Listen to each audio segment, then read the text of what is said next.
महोदय, मी आपल्या माध्यमातून सभागृहाचे सर्व सदस्य व महाराष्ट्रातील सर्व दिव्यांग बांधवांना कळविण्यास आनंद होत आहे की महाराष्ट्राचे कर्तृत्ववान व संवेदनशील मुख्यमंत्री आदरणीय देवेंद्रजी फडणवीस साहेब यांच्या पुढाकाराने दिव्यांग बांधवांच्या हिताचा एक निर्णय संदर्भात आज मी एक निवेदन करू इच्छितो।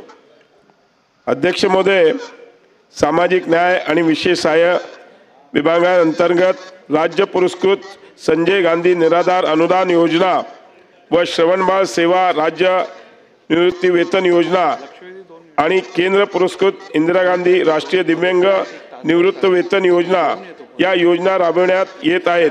या योजनेअंतर्गत सर्व प्रभागातील दिव्यांग बांधवांना दरमहा 1500 इतके अर्थसहाय्य देण्यात येते।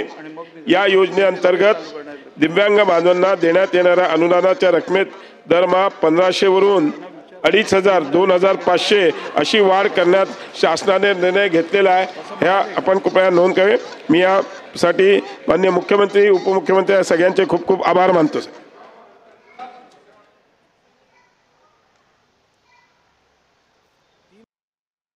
नमस्कार, मी प्रियंका नागरे। आपलं मराठी योजना यात्रा या चॅनलवरती तुमचं सर्वांचं स्वागत आहे। संजय गांधी निराधार अनुदान योजना म्हणजेच त्यामध्ये दिव्यांगांसाठी अतिशय आनंदाची बातमी आहे। दिव्यांग मानधन आता 1500 नसून ते 2500 रुपये मिळणार आहेत। आता हे बच्चू कडूंनी सुद्धा स्वतः पोस्ट केलेली आहे। बच्चू भाऊंच्या मागणीला यश मिळालं आहे। दिव्यांग मानधन आता 1500 ते 2500 रुपये, पण हे अजून बाकी आहे असे म्हणत आहेत, कारण 6000 रुपये मानधनासाठी लढा सुरूच राहणार आहे। पण आज अधिवेशनाच्या शेवटच्या दिवशी हा निर्णय घेतला आहे। 1500 नसून आता 2500 रुपये आपल्या दिव्यांग बांधवांना मिळणार आहे।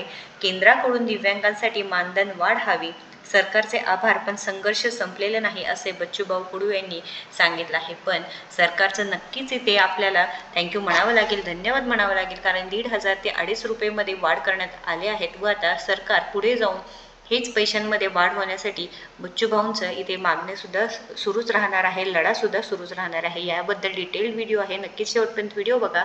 आणि चॅनलवरती नवीन असाल किंवा अजूनही आपले चॅनल सबस्क्राईब केलं नसेल तर नक्कीच आपल्या चॅनलला सबस्क्राईब करायचं आहे। धन्यवाद।